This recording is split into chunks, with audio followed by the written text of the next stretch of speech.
Of waiting and wondering may be coming to an end for Clarence Bourque. He is a Shediac police officer who was shot 5 times in the early morning of June the 2nd, 1981. He hovered near death for 3 weeks, but survived, and no arrests were ever made. Clarence Bourque has spent his life wondering who did this to him and why, and now it appears he may find some of the answers he's seeking. Here's ATV's Ron Shaw tonight. Clarence Bourque has come to visit the beach at Cap Bemay near Shediac, a place linked to his shooting 23 years ago.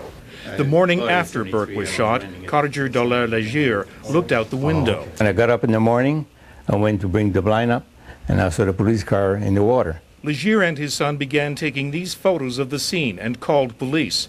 But the police never asked for the pictures, and until now, very few people have seen them. The car had careened over the cliff onto a sandbar. The RCMP arrived and began their investigation, while Bourque lay unconscious in hospital. The young constable had been shot 5 times. He showed his scars to an ATV news crew in 1983. The shirt he was wearing that night was soaked with blood from wounds that nearly killed him. Bourque believes his case was mishandled. There have never been any arrests. Finding the truth in this case has consumed my life. Some answers may come soon. For years, Bourque requested access to his police file. Many times he was denied. But due to changes in legislation, he will soon get his hands on the file. The file has been sent to Ottawa, it's been scanned, and they're reading over it now. And within the next few months, I should be receiving the whole police file. Apparently there's about 4 boxes full of it.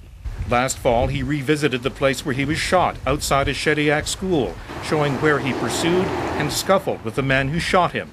Investigators said he was shot with his own revolver, which was found in the car.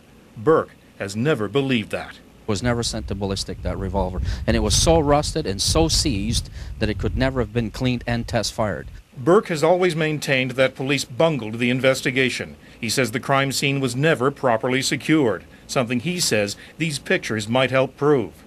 Dallaire Legier and his neighbors so close to where the car was dumped were never questioned by police. No, never did, no. Never asked my son either, he was there with me. No, didn't hear anything from the police. Seem odd to you? Yeah, it does.